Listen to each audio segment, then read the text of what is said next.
नमस्कार जी, कैसे हैं आप सब? उम्मीद करते हैं आप सभी एकदम बढ़िया होंगे। तो हम आ चुके हैं लेकर के फिर से पीएमएसएसबी स्कॉलरशिप एंट्रेंस टेस्ट कुछ मज़ेदार क्वेश्चंस। इस वीडियो में हम करेंगे ज्योग्राफी का चैप्टर नंबर 7 जिसका नाम है life lines of national economy और ये आपका ज्योग्राफी का लास्ट चैप्टर है, ठीक है?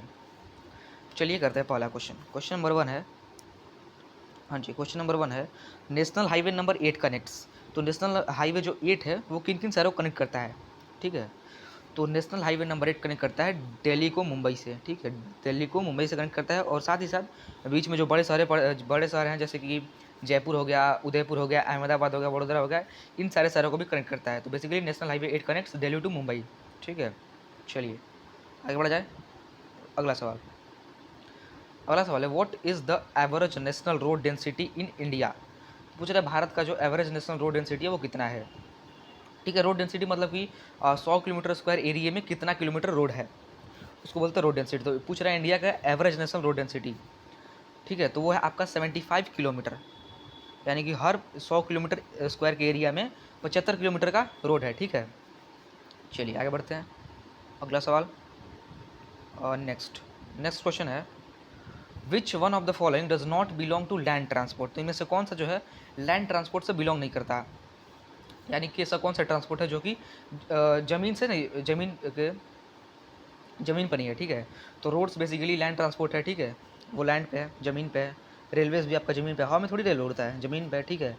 एयरवेज़, हाँ जी, एयरवेज़ सिर्फ लैंडिंग और टेक ऑफ करता है, बाकी अपना मेन जो है वो हवा में उड़ता है। तो बेसिकली एयरवेज़ हवा में उड़ता है ना? ये लैंड ट्रांसपोर्ट नहीं है। और बचा पाइपलाइन, तो पाइपलाइन भी आपका लैंड ट्रांसपोर्ट, तो यानी कि हमारा हो जाएगा ऑप्शन नंबर सी, जो एयरवेज़ है वो एक लैंड ट्रांसपोर्ट नहीं है, ठीक है? Airways not a land transport, तो हो जाएगा option number C correct third का। चलिए सर आगे बढ़ते हैं। हाँ जी, अगला सवाल, नेक्स्ट क्वेश्चन है, who maintains the district roads? ठीक है, तो जितने भी जिले के रोड हैं उनको कौन मेंटेन करता है? जैसे कि आपने सुना होगा कि नेशनल हाईवे जितने भी होते हैं उनको मेंटेन करता है एनएचआई, यानी कि national highway authority of India. वैसे ही बॉर्डर, जितने भी बॉर्डर इलाके में रोड होते हैं उनको मेंटेन करता है बॉर्डर रोड ऑर्गेनाइजेशन, बीआरओ। तो उसी तरह से जितने भी डिस्ट्रिक्ट रोड होते हैं तो उनको मेंटेन करने का काम किनका होता है? जिला परिषद, ठीक है ना? जिला परिषद मेंटेन करते हैं किसको? डिस्ट्रिक्ट रोड्स को, ठीक है? चलिए सर आगे बढ़ते हैं, आगे बढ़ा जाए, बहुत सही। अगला सवाल, which one of the following is the longest national highway? ठीक है, इनमें से जो कौन सा है वो सबसे लंबा नेशनल हाईवे है? तो अगर आपको पता हो सबसे लॉन्गेस्ट नेशनल हाईवे कौन है तो आप तो बोलोगे कि इनमें से कोई नहीं है, क्योंकि सबसे लंबा नेशनल हाईवे जो है वो है हमारा एन एच 44, जो कि ऑप्शन में दिख नहीं रहा है। लेकिन अगर बात करें हम NH44 की, तो इसका जो पहले नाम था वो था NH7, ठीक है ना? तो बेसिकली NH7 का ही नाम बदल करके NH44 कर दिया गया है। तो हम NH7 भी बोल सकते हैं कि इंडिया का लॉन्गेस्ट नेशनल हाईवे है NH7, ठीक है? हालांकि इसका नाम बदल दिया गया NH44, ठीक है? और बात करें कहाँ से कहाँ कनेक्ट करता है, तो ये आपका ऊपर में क्या है, ऊपर में श्रीनगर और नीचे में कन्याकुमारी, ठीक है? तो श्रीनगर से कन्याकुमारी कनेक्ट करता है और इसका नाम बदल के क्या हो गया है? NH44, बगल में लिख देते हैं NH44, इसका न्यू नेम है, ठीक है? NH44। चलिए आगे बढ़ते हैं। हाँ जी, the first train steamed off from Bombay to Thane in. तो जो पहला ट्रेन था कहाँ से कहाँ चला था सर? बॉम्बे से थाने। कब चला था सर? 1853, ठीक है? 1853 में चला था पहला ट्रेन, कहाँ से कहाँ? बॉम्बे से थाने, ठीक। चलिए आगे बढ़ते हैं। अगला सवाल, हाँ जी, अगला सवाल है, the Indian railways have a network of dash station spread in over of a route length dash kilometre, ठीक है? तो पूछ रहा है कि जो इंडियन रेलवे का है वो कितना टोटल स्टेशन है और टोटल रूट लेंथ कितना है, यानी कि जो पटरी आप देखते हैं वो कितना लंबा, पटरियों की कितनी पूरी लेंथ है पूरी इंडिया में, ठीक है? वैसे तो आप तो देखे होंगे आए दिन जो हमारा रेलवे है वो एक्सपेंशन कर रहा है, ठीक है? बहुत सारी नई पटरी छा जाती हैं, लेकिन अगर बात करें डेटा के अनुसार तो अप्रॉक्सीमेटली जो है इंडिया में स्टेशन की बात करो तो 7112 और रूट लेंथ वो है 6732 किलोमीटर, ठीक है? ये वाइड गेज का है, ठीक है? जैसे कि आपको पता होगा रेलवे में भी दो तरह तरह के पटरियाँ होती हैं, पहले नैरो गेज चलता था, वाइड गेज चलता है, ठीक है? तो ये सारी अलग चीज़ें हैं। तो बाकी बात करें स्टेशन की तो 7112 है और रूट लेंथ 67,312 किलोमीटर, 67,312 किलोमीटर, ठीक है? ये अभी लेटेस्ट डेटा के हिसाब से चेंज हो गया होगा शायद से, ठीक है? अगला question, Indian railways are divided into dash zones, ठीक है? जोन्स जैसे कि आपने सुना होगा northern railway, southern railway, eastern central railway, western railway, तो ये सारे जोन्स होते हैं, ठीक है। तो इंडियन रेलवे को कुल 17 जोन्स में डिवाइड करा गया है, 17 जोन्स में, ठीक है ना, 17 जोन्स में डिवाइड करा गया है। चलिए आगे बढ़ते हैं। इंपॉर्टेंट क्वेश्चन को याद कर लिएगा, ठीक है। ये अक्सर पूछा जाता है कि इंडियन रेलवे को कितने जोन में डिवाइड किया गया है। चलिए आगे बढ़ते हैं। अगला सवाल, Nedumbassery international airport is located in which one of the following, ठीक है। तो इनमें से किस राज्य में Nedumbassery international airport located है, ठीक है। पहला ऑप्शन है तमिलनाडु, आंध्र प्रदेश, कर्नाटका, केरला। तो नेदुम बचेरी इंटरनेशनल एयरपोर्ट है जो, उसको हम एक और नाम से जानते हैं, इसका नाम है कोचीन एयरपोर्ट, ठीक है। कोचीन एयरपोर्ट इसका नाम है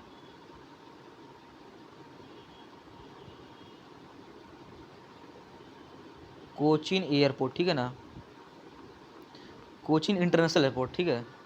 कोचीन इंटरनेशनल एयरपोर्ट, सॉरी पूरा ही मिट गया। हाँ जी, एक मिनट। कोचीन ओ हो कोचीन इंटरनेशनल एयरपोर्ट, ठीक है ना। ये लोकेटेड कहाँ पे सर, ये लोकेटेड है कोची में, ठीक है। कोची आपका एक शहर है कहाँ पे, केरला में, ठीक है। तो ये नेदुम बचेरी जो इंटरनेशनल एयरपोर्ट है, इसका नाम है कोचीन इंटरनेशनल एयरपोर्ट, ठीक है, और लोकेटेड है कोची में, ठीक है। और कोची कहाँ पे सर, केरला में है। तो ऑप्शन नंबर डी करेक्ट हो जाएगा, केरला, ठीक है। ऐसा क्वेश्चन आ सकता है कि Cochin airport international airport is located in which, तो बेसिकली दोनों एक ही है, ठीक है, नेदुम बचेरी या फिर कोचीन इंटरनेशनल एयरपोर्ट। चलिए सर आगे बढ़ते हैं, इसका हो जाएगा option number D. Next question है, Raja Sansi international airport is located to which state. तो राजा संसी इंटरनेशनल एयरपोर्ट किस राज्य में लोकेटेड है, ठीक है। तो वो जाएगा सर आपका पंजाब में, ठीक है। राजा संसी एयरपोर्ट कहाँ पे लोकेटेड है, पंजाब में, ऑप्शन नंबर बी। आगे बढ़ा जाए सर। चलिए क्वेश्चन है, how many people are directly engaged in tourism industry in India, ठीक है। तो पर्यटन क्षेत्र में कितने लोग डायरेक्टली इंगेज्ड हैं, ठीक है, डायरेक्टली कितने लोग शामिल हैं पर्यटन क्षेत्र में, ठीक है। जैसा कि आपने देखा होगा कि बहुत सारे विदेशी लोग इंडिया में घूमने आते हैं, ठीक है। तो उस सेक्टर में जैसे कि आपने जो बहुत सारे लोग हैं जो कि इसमें इंगेज्ड हैं, ठीक है। तो बात करें तो अप्रॉक्सीमेटली 15 मिलियन लोग हैं वो टूरिज़्म सेक्टर में जो इंगेज्ड हैं डायरेक्टली, ठीक है। डायरेक्टली तो बहुत सारे लोग होंगे, डायरेक्टली 15 मिलियन लोग, ठीक है। चलिए आगे बढ़ते हैं। 15 मिलियन को अगर हम बात करें तो 1 मिलियन लगभग 10 लाख नहीं 1.5 करोड़ लोग, ठीक है, 1.5 CR लोग, 1.5 करोड़ लोग जो इंडिया के हैं वो लोकेटेड है कहाँ पे, टूरिज्म सेक्टर, ठीक है, टूरिज्म इंडस्ट्री। चलिए आगे बढ़ते हैं। अगला सवाल है, which one of the following is not a means of mass communication. अच्छा, मास कम्युनिकेशन मतलब क्या होता है, ठीक है। मास कम्युनिकेशन, तो मास कम्युनिकेशन मतलब कि जैसे कि ऐसा कम्युनिकेशन जिसके थ्रू क्या हो, जिसके थ्रू लोगों को एंटरटेनमेंट हो, लोगों का एंटरटेनमेंट हो, ठीक है, लोगों का एंटरटेनमेंट हो,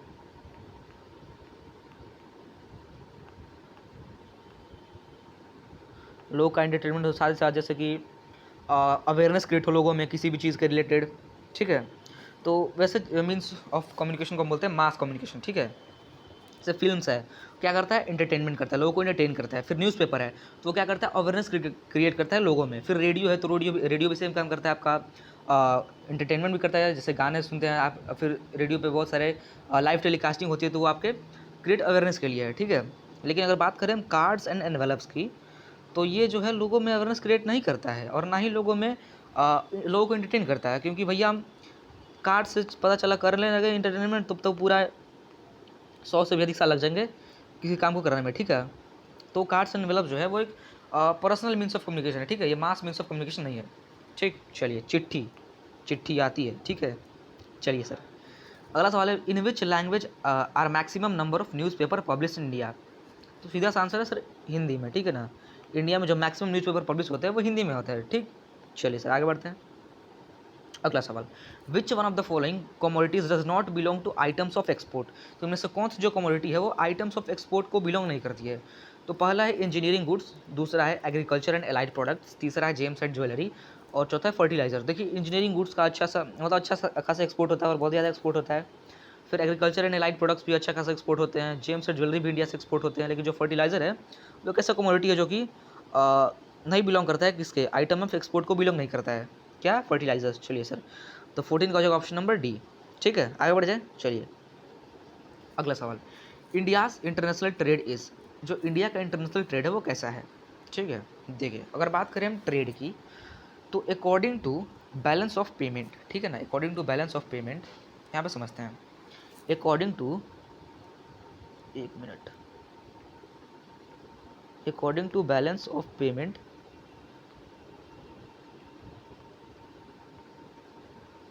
according to balance of payment जो ट्रेड है वो दो तरह का होता है, ठीक है। एक होता है फेवरेबल ट्रेड और दूसरा होता है अनफेवरेबल ट्रेड। समझते हैं फेवरेबल ट्रेड को।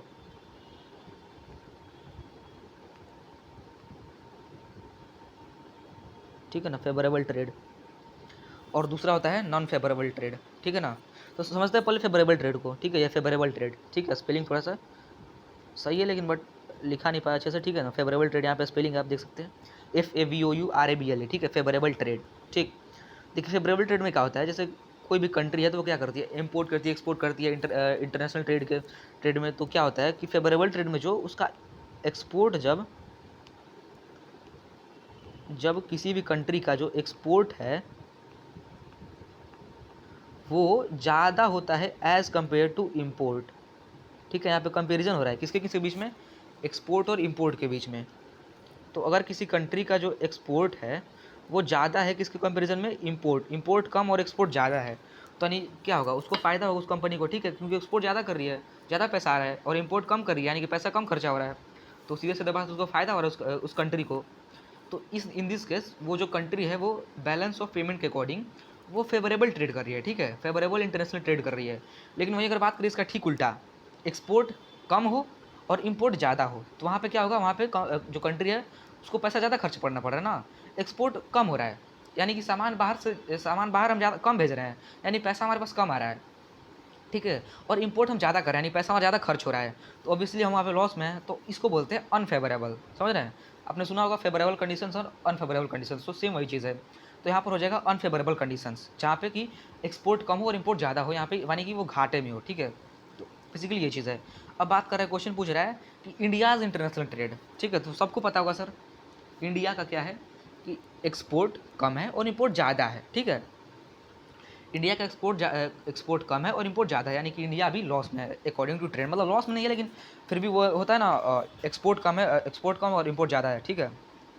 तो इन दिस केस हम क्या बोलते हैं इसको बोलते हैं सर अनफेवरेबल ट्रेड, ठीक है, अनफेवरेबल इंटरनेशनल ट्रेड, ठीक है। तो ये वजह है कि हमारे, आपने देखा होगा मेक इन इंडिया मुहिम चल रहा है, सारी चीज़ें चल रही है, ठीक है। तो इसको क्या करने के लिए, फेवरेबल ट्रेड बनाने के लिए, ठीक है, ताकि हम लोग एक्सपोर्ट ज़्यादा से ज़्यादा कर सके और इम्पोर्ट कम से कम कर सके। चलिए, तो इसका हो जाएगा अनफेवरेबल। आगे बढ़ते हैं, सवाल नंबर 16 है, which two of the following extreme location of India are connected by east west corridor, ठीक है। तो इनमें से कौन सा दो लोकेशन जो कि ईस्ट वेस्ट कॉरिडोर के द्वारा कनेक्टेड है, ठीक है ना। तो ईस्ट में क्या है सर, ईस्ट में किसको कनेक्ट करता है, ईस्ट में कनेक्ट करता है सिलचर को, और वेस्ट में कनेक्ट करता है पोरबंदर को, ठीक है।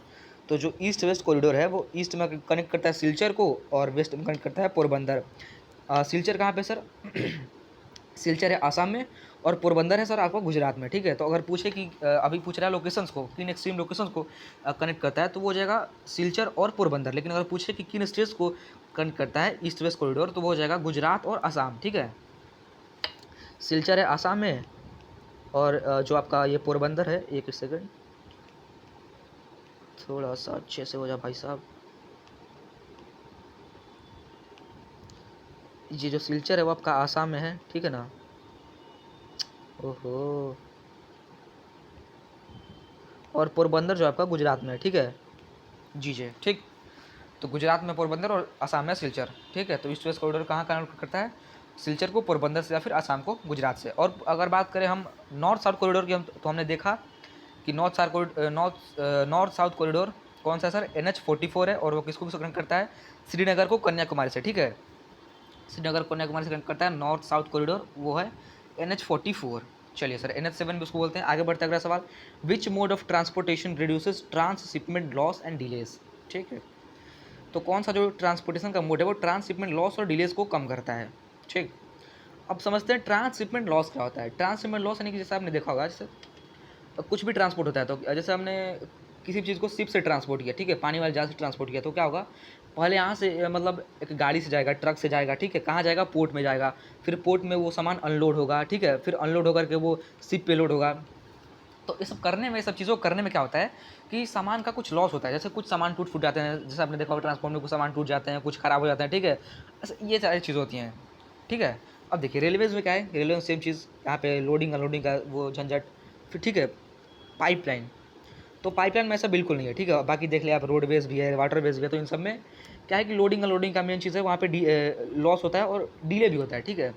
आपका उतारने में, वहाँ पे फिर शिप में लोड करेंगे, ठीक है, ये सारी चीज़ें होती हैं, इसको बोलते हैं ट्रांसशिपमेंट लॉसेज एंड डिलेज। अब देखिए पाइपलाइन की बात करें तो पाइपलाइन में क्या है, एक जगह से डाला और जहाँ पे निकालना है वहाँ पे निकाल लिया, ठीक है, जहाँ जहाँ पाइपलाइन बिछा है वहाँ पे पाइपलाइन आपका गया। अब जो भी चीज़ आपने गैस डाला, पेट्रोलियम डाला, ठीक है, तो वो आपका सीधा वहाँ पे चला जाएगा, ठीक है, पाइपलाइन के थ्रू। तो पाइपलाइन में क्या होता है ना कि ट्रांसशिपमेंट लॉस और डिले कम होते हैं, ठीक। तो ऑप्शन नंबर बी करेक्ट हो जाएगा कि जो पाइपलाइन है वो रिड्यूस करता है ट्रांसशिपमेंट लॉस को और डिले को, ठीक है। चलिए सर आगे बढ़ते हैं। आ जाइए अगला question, which of the following states is not connected with HVJ pipe, ठीक है। अच्छा HVJ पाइप क्या होता है, HVJ पाइप बेसिकली है ना जो एक गैस का पाइपलाइन है, ठीक है, ये एक गैस पाइपलाइन है, ये HVJ एक गैस पाइपलाइन है। और HVJ का मतलब समझ रहे हैं आप, और HVJ का मतलब है हजीरा, ठीक है, विजयपुर और जगदीशपुर, HVJ ये तीन जगह का नाम है, ठीक है, ये तीन लोकेशन का नाम है।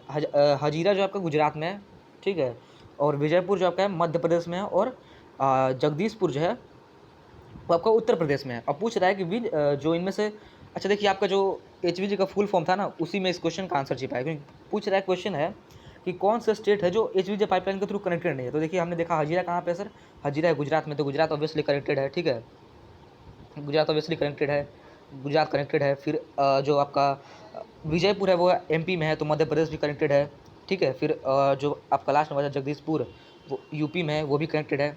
तो हमारा कौन सा ऑप्शन बच गया हमारा महाराष्ट्र। तो महाराष्ट्र जो है वो HVJ पाइपलाइन से कनेक्टेड नहीं है, ठीक है। चलिए आगे बढ़ते हैं।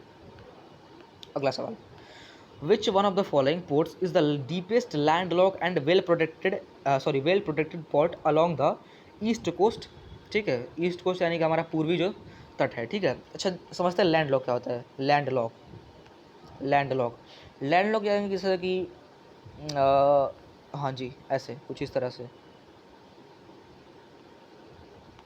इधर में आपका जो पूरा ये लैंड का एरिया है, ठीक है, इधर पूरा लैंड है आपका, और ये जो है आपका इधर सी का एरिया है, ठीक है, इधर सी का एरिया है। तो यहाँ पे क्या है कि यहाँ पे तीन तरफ से इधर से, ठीक है, ये जो आपका इधर से है, इधर से तीन तरफ से क्या है, लैंड है, और खाली एक तरफ से वाटर है, ठीक है, इस तरफ से वाटर है। तो ऐसे जगहों को हम बोलते हैं लैंड लॉक पोर्ट, ठीक है, लैंड लॉक पोर्ट, जहाँ की तीन तरफ से लैंड से घिरा हो और एक तरफ से खाली समुद्र से घिरा हो, ठीक है। तो ऐसे जगह बोलते हैं लैंड लॉक पोर्ट, ठीक है। अब और क्वेश्चन क्या है कि which of the following ports is the deepest land lock and well protected port along the east coast. तो पूर्वी तट पे कौन सा जो हमारा लैंड लॉक पोर्ट है और वेल प्रोटेक्टेड पोर्ट है, ठीक है। तो वो है सर हमारा ईस्ट कोस्ट में विशाखापट्टनम, ठीक है, विशाखापट्टनम पोर्ट जो है वो डीपेस्ट लैंड लॉक है और क्या है, वेल प्रोटेक्टेड है, ठीक है। आई थिंक यहाँ पे शायद नेवल बेस है शायद से, ठीक है, नॉट श्योर, बट क्योंकि यहाँ पर वेल प्रोटेक्टेड और लैंड लॉक यहाँ पे शायद से नेवल बेस है, ठीक है। तो ईस्टर्न कोस्ट में आपका जो लैंड लॉक और वेल प्रोटेक्टेड पोर्ट है वो है विशाखापट्टनम, ठीक, 19 ऑप्शन नंबर डी। आगे बढ़ते हैं सर। अच्छा आई होप आपको समझ आएगा लैंड लॉक क्या होता है, ठीक है। चलिए आगे बढ़ते हैं। अगला सवाल है, which one of the following is the most important modes to transport in India. इनमें से कौन सा जो है वो सबसे इंपॉर्टेंट मोड्स ऑफ ट्रांसपोर्ट है इंडिया का, ठीक है। भैया सबको पता है रेलवे इज़ मोस्ट इम्पॉर्टेंट जो मोड ऑफ ट्रांसपोर्ट है इंडिया का, ठीक है ना, रेलवेज़, ठीक। चलिए सर आगे बढ़ते हैं। अगला सवाल है, which one of the following terms is used to describe trade between 2 और मोर कंट्रीज, ठीक है। तो 2 या 2 से अधिक देशों में जैसे कि ट्रेड होता है तो उनको बोलते हैं इंटरनेशनल ट्रेड, ठीक है, अंतर्राष्ट्रीय व्यापार, ठीक, इंटरनेशनल ट्रेड, अंतर्राष्ट्रीय व्यापार। ये तो नाम से खैर पता चल रहा है इंटरनेशनल ट्रेड, ठीक है, 2 या 2 से अधिक मतलब कंट्रीज़ के बीच में जो व्यापार होता है उनको बोलते हैं इंटरनेशनल ट्रेड, ठीक है। चलिए सर आगे बढ़ते हैं। अगला सवाल, नेक्स्ट क्वेश्चन है, the organization of the Indian government which undertakes construction and maintenance of roads in the border areas of the country is, ठीक है। अच्छा, सिमिलर क्वेश्चन हमने ऊपर देखा जहाँ पर कि पूछ रहा था कि डिस्ट्रिक्ट रोड्स को कौन और मतलब डिस्ट्रिक्ट रोड्स का कौन मेंटेनेंस और कंस्ट्रक्शन करता है, तो हमने देखा उसमें कौन करता है, जिला परिषद। अब पूछ रहा है सर बॉर्डर रोड्स का, ठीक है, तो बॉर्डर रोड्स का कौन करता है, बॉर्डर एरिया में जो रोड होता है उनका कौन करता है, उनका करता है बॉर्डर रोड ऑर्गेनाइजेशन, ठीक, border road organization option number A. और हमने देखा एनएचआई का, जो कि नेशनल हाईवे का कंस्ट्रक्शन और मेंटेनेंस का काम करता है NHI, national highway authority of India, ठीक। तो बॉर्डर एरियाज में कौन करता है, बॉर्डर रोड ऑर्गेनाइजेशन। चलिए सर आगे बढ़ते हैं। क्वेश्चन है which of the following is the largest public sector undertaking in the country, तो इनमें से कौन सा जो लार्जेस्ट पब्लिक सेक्टर है हमारे कंट्री में, ठीक। तो वह सर हमारा Indian railway, Indian railway is largest public sector undertaking in the country, ठीक, इंडियन रेलवेज। चलिए आगे बढ़ते हैं। लास्ट सवाल शायद से, हाँ जी लास्ट सवाल। चलिए, हाँ, pipeline transport network is a new arrival on the transportation map of India, this is use for transportation of, ठीक है ना, पाइपलाइन ट्रांसपोर्ट। तो पाइपलाइन से हम क्या क्या चीज़ों को ट्रांसपोर्ट करते हैं, क्वेश्चन एक्चुअली यही है। देखिए पहले हम लोग पाइपलाइन से सिर्फ पानी को ट्रांसपोर्ट करते थे नदियों से या फिर नहरों से डोमेस्टिक यूज़ के लिए, इंडस्ट्रियल यूज़ के लिए, लेकिन अब जो है वो पाइपलाइन का यूज़ क्रूड ऑयल को, पेट्रोलियम्स को, ठीक है, नेचुरल गैस आपको जितने भी है सारे गैस को भी, लिक्विड को भी, इवन सॉलिड्स को भी स्लरी फॉर्म में करके और ट्रांसपोर्ट किया जाता है थ्रू द पाइपलाइन, ठीक है। तो ऑप्शन में आपका है crude oil, petroleum products, natural gas. अगर अगर आपका स्लरी भी हो ना, इवन सॉलिड जो होते हैं उनको स्लरी फॉर्म में करके और पाइपलाइन के थ्रू ट्रांसपोर्ट कराया जाता है, ठीक है ना। तो ऑल ऑफ द अबव हो जाएगा, क्योंकि जितने भी आपका दिख रहे हैं क्रूड ऑयल, पेट्रोलियम प्रोडक्ट्स, तो नेचुरल गैस, ये सारे को ट्रांसपोर्ट किया जाता है किसके थ्रू, पाइपलाइन के थ्रू। तो इसका हो जाएगा ऑप्शन नंबर डी, ठीक है। तो आज के वीडियो में फिलहाल इतना ही, ठीक है। 24 क्वेश्चन हमने करे इस वीडियो में। आई होप आपको सारे क्वेश्चन समझ में आए होंगे। अगर आपको कुछ भी कहीं पे भी कुछ ऐसा लगे, कुछ प्रॉब्लम लगे, या फिर आप कुछ भी हमें सजेशन देना चाहते हैं, तो बेशक आप हमें कमेंट बॉक्स का यूज़ करके हमें बेशक आप बताइएगा। मिलते हैं नेक्स्ट वीडियो में। जय हिंद।